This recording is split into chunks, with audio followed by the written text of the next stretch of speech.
73စီရောင်းချမှုနဲ့ပတ်သက်ပြီးတိုင်ကြားချက်တွေအရ73စီအယောင်းဆိုင်18ဆိုင်ကိုအရေးယူပိတ်သိမ်းထားတယ်လို့သိရပါတယ်။ဒီကလွတ်တယ်ဆိုပြီးတော့ညာဘက်ကို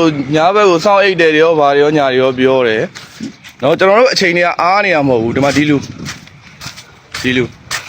စီတန်းတာပြောလို့တန်းတာတော့မဟုတ်ဘူးညီလေးမင်းတို့ကောင်နေရှေ့ကနေပြီးတော့လာတဲ့ပြီးတော့ဟိုလိုဒီလိုတွေတော့လာမလုံနဲ့နော်အဲ့ဒါဝင်လာတဲ့ပြီးတော့သူများရေလိုတန်းကြရှေ့ကနေလာတဲ့ပြီးဟိုလိုဒီလိုလာမလုံနဲ့အကုန်ဟူးချူဝါးတွေဖြစ်ကုန်မယ်သလားအားလုံးပဲမင်္ဂလာပါကျွန်တော်ဒီကနေ့မှာလဲ73ဒီကိစ္စနဲ့ပတ်သက်ပြီးတော့ထူးခြားသတင်းကြောက်ရလေးတွေကိုစူးစီးပေးထားပါတယ်ဆိုတော့ဗီဒီယိုကိုစလိုက်အောင်ပါ73စီရောင်းချမှုနဲ့ပတ်သက်ပြီးတိုင်ကြားချက်တွေအရ73စီအယောင်းဆိုင်18ဆိုင်ကိုအရေးယူပိတ်သိမ်းထားတယ်လို့သိရပါတယ်ဆိုင်ပိတ်ထားတာစကင်မဖက်ပဲရောင်းချတာဈေးတင်ရောင်းချတာတရားမဝင်ရောင်းချတာတွေကိုကောစင်တာစီတိုင်ကြားခဲ့ရကနေအရေးယူလိုက်တာပါ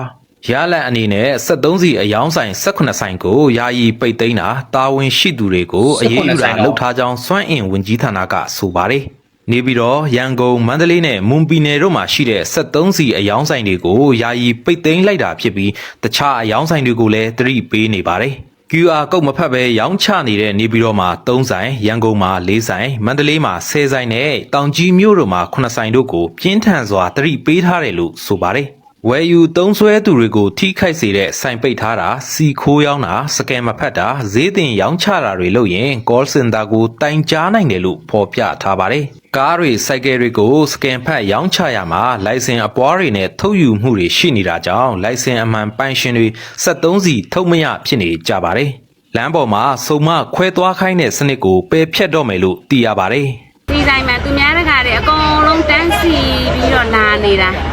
နိုင်နဲ့ချီပြီးစောင့်နေကြတာ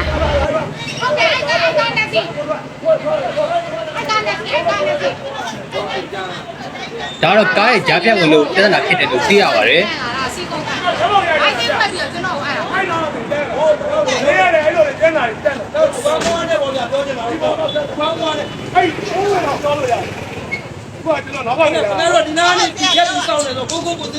မိမအမျိုးသမီးတယောက်ရပါတယ်အမနော်အဲ့လိုဈာဖြတ်လာတာလို့လူဖြစ်ပြီးလူလိုမဒါလည်းအမျိုးသမီးတယောက်ကြားဖြတ်ဝင်တဲ့လောက်ရပေါ့ဗျာသိတဲ့လူသိစိတ်တကယ်ဆိုရင်မလို့တင်ပါအောင်ဗျာကိုချင်းစားကြပါဘူးလို့အမအဲ့လိုခေါ်ပါတယ်လို့နော်အများကြီး sorry တဲ့ဆောက်ဖတ်ပြတဲ့ဟာတွေကြာရင်ဘယ်သူမှမမြင်ဘူးမပြောဘူးကျွန်တော်တို့ညနေ6နာရီခွဲလောက်ကိုတန်းစီတယ်ဒီကလွတ်တယ်ဆိုပြီးတော့ညာဘက်ကိုစောင့်အိတ်တယ်ရောဗာရောညာရောပြောတယ်နော်ကျွန်တော်တို့အချိန်တွေကအားနေရမဟုတ်ဘူးဒီမှာဒီလူနော်ဒီကဒီလူအဲ့ဒါညာဘက်ကိုတဲ့အမဟာလို့ဆိုပြီးတော့ဝင်ပြီးတော့တန်းစီရဲ့ကားတွေပဲဒါကျွန်တော်တို့ကညနေ6နာရီခွဲလောက်တည်းကဒီနေရာကိုရောက်ဖို့တန်းစီထားတဲ့အချိန်မှာဟာလို့ဆိုပြီးတော့ဒါတန်းစီရဲ့ကားတွေပဲဟုတ်ကျွန်တော်ကအချိန်ကြီးကပေါ်နေမဟုတ်ဘူးဗျအချိန်ကြီးကပေါ်နေမှာမဟုတ်ဘူးသူများနည်းတူတန်းပါပေါ့ဗျာစီတန်းတာပြောလို့တန်းတာတော့မဟုတ်ဘူးညီလေးမင်းတို့ကောင်နေရှေ့ကနေပြီးတော့လာတဲ့ပြီးတော့ဟိုလိုဒီလိုတွေတော့လာမလုံနဲ့နော်အဲ့ဒါဝင်လာတဲ့ပြီးတော့သူများရေလိုတန်းကြရှေ့ကနေလာတဲ့ပြီးဟိုလိုဒီလိုလာမလုံနဲ့အကုန်ဟူးချူဝါးတွေဖြစ်ကုန်မယ်သလားပြောလို့တန်းနေတဲ့ကောင်တော့မှမပါဘူးနော်အမေတို့ဖြစ်ကုန်ကြက်တတိထားရှေ့ကနေဟိုးဝဲနဲ့ဝင်တဲ့ကောင်တွေတော့လူသက်ဖို့ဝင်မလေးဘူးမင်းတို့ကောင်တွေကြောင်တော့မလုံနဲ့အဲ့ဒါလက်ခွန်းနေမှာပဲသူများတွေတန်းတာလိုက်တန်းအဲ့မကနေဒီလက်မတီနဲ့နော်စီတန်းနေတာဆိုတော့စီဘူးဖြစ်ရင်မဖြစ်လို့ရှိရင်ရှူးဘူးကြီးဖြစ်နေလိမ့်မယ်။ဒါအမြင်မကျင်ရတဲ့စီဘူးမဟုတ်ဘဲနဲ့ရှူးဘူးကြီးဖြစ်နေမှာပဲဒုက္ခပါပဲ။စီတန်းတဲ့လမ်းဘေးမှာဘူးကြီးတဘူးကြနေပါလေစီရောင်ကြီးနဲ့မြန်မာနိုင်ငံမှာနေတဲ့လူတိုင်းမဖြစ်မနေတည်ထားရမယ်ကိုယ်အိမ်မှာရှိတဲ့ဆိုင်ကယ်တွေကားတွေကတပတ်ကိုစီဘယ်နှလီတာဝယ်လို့ရလဲဆိုတဲ့နှုံသားလေးအကြောင်းပြောပြပေးသွားမှာဖြစ်ပါတယ်။စွမ်းရင်းဝန်ကြီးဌာနကနေထုတ်ပြန်ထားတဲ့ဥပဒေအကြောင်းလေးကိုပြောပြပေးသွားမှာဖြစ်ပါတယ်။ကျွန်တော်ဗီဒီယိုကြည့်ပြီးသွားပြီဆိုရင်တော့ကိုယ်အိမ်ရဆိုင်ကယ်ဆိုရင်တပတ်ကိုစီဘယ်နှလီတာရနိုင်တယ်ငါဘယ်နှကြိမ်သွားပြီးတော့ဘယ်လိုသွားဝယ်ရမလဲဘယ်လိုတန်းရမလဲကားဆိုရင်လည်းဘယ်နှလီတာရနိုင်တယ်ဆိုတဲ့အကြောင်းလေးကိုသိတော်မှာဖြစ်တဲ့အတွက်ဒီဗီဒီယိုလေးကိုစေ့ပြီးတော့တင်ထားပါကိုယ်တငယ်ချင်းပေါ်လာရေးလည်းသိအောင်လို့ sharing လုပ်ပေးတော့ပါ29ရက်နေ့နေ့စွဲနဲ့ထုတ်ပြန်ထားတဲ့စွမ်းရင်းဝန်ကြီးဌာနရဲ့ဥပဒေအရဆိုရင်ကျွန်တော်တို့ဆိုင်ကယ်တွေကားတွေကိုအခုလိုစီတန်းစီပြီးတော့ဝယ်ယူကြရမလို့တော့ပဲနဲ့တပတ်အတွင်းဘယ်နှလီတာဝယ်ယူလို့ရတယ်ဆိုတဲ့ခွဲတန်းနဲ့ပဲရောင်းချပြီးတော့မှဖြစ်ပါတယ်ဆိုင်ကယ်ဆိုရင်သူက ဆိုင်ကယ်ဆိုရင်8လီတာကျွန်တော်တို့3ဘိန်းဆိုရင်25လီတာထော်လာကြီးဆိုရင်လီတာ30ပေါ့ကားတွေဆိုရင်လည်းအင်ဂျင်ပါဝါ 2000cc အထိက35လီတာရယ် 3000cc လို့ပါလို့ဆိုရင်အဲ့လိုလီတာ40လို့ပါလို့ဒီလိုမျိုးခွဲတန်းလေးတွေနဲ့ဝယ်ယူလို့ရတော့မှာပဲဖြစ်ပါတယ်ဆိုတော့ဆိုင်ကယ်တွေကိုဥပမာအနေနဲ့ပြောပြပေးပါမယ်ဆိုင်ကယ်က8လီတာဆိုရင်ခင်ဗျားတို့တွေဘယ်လိုဝယ်လို့ရမလဲဆိုတော့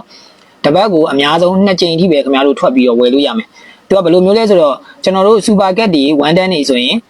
များသောအားဖြင့်သူ့ရဲ့စီတိုင်ကြီးကတကားတန်းနီးပါ4လီတာနီးပါပဲဆန့်နေဗျာဆိုတော့ခင်ဗျားတို့တွေကဝယ်မယ်ဆိုရင်2ကြိမ်ခွဲဝယ်မယ်ဆိုတော့တစ်ခါဝယ်ရင်4လီတာနောက်တစ်ခါဝယ်ရင်4လီတာဒီတစ်ပတ်အတွင်းမှာ2ကြိမ်ဝယ်ပြီးသွားရင်ခင်ဗျားတို့ဒီတစ်ပတ်လုံးကြိုက်တဲ့စီဆိုင်မှာသွားတန်းထပ်ပြီးတော့ဝယ်လို့မရတော့ပါဘူးအချိန်ကုန်လူပန်းတာပဲဖြစ်မယ်ဝယ်ခွင့်မရှိတော့ပါဘူးဒီတစ်ပတ်အတွက်8လီတာပြည့်သွားရင်ခင်ဗျားတို့ဘယ်စီဆိုင်မှာမှသွားဝယ်လို့မရတော့ပါဘူးဆိုတော့ဒီဥပဒေကိုအခုချိန်မှာစတင်ပြီးတော့ကျင့်သုံးနေတဲ့မြို့နယ်4မြို့နယ်ရှိပါတယ်နေပြည်တော်ရဲ့မန္တလေးရဲ့ရန်ကုန်ရဲ့တောင်ကြီးရဲ့ဆိုပြီးတော့ဒီမြို့၄မြို့မှာစပြီးတော့ကျင့်သုံးနေပါပြီ29ရက်နေ့ကနေစပြီးတော့ဒီစနစ်တိုင်ရောင်းချပေးသွားမယ်လို့ပြောပါတယ်ကျန်တဲ့မြို့တွေကိုလည်းဆက်လက်ပြီးတော့ဒီစနစ်ကိုအကောင့်ထဲပေါ်ဆောင်ရွက်သွားမယ်လို့ပြောပါတယ်မော်တော်ကားတွေကတော့အင်ဂျင်ပါဝါအလိုက်စီရတဲ့ပမာဏနည်းနည်းလေးကွဲပါတယ်အဲ့ဒါဘာလဲဆိုတော့အင်ဂျင်ပါဝါ 2000cc အထိကတော့35လီတာရမှာဖြစ်ပြီးတော့ 2000cc ကနေပြီးတော့ 3000cc ဂျားတဲ့မော်တော်ယာဉ်တွေဆိုရင်တော့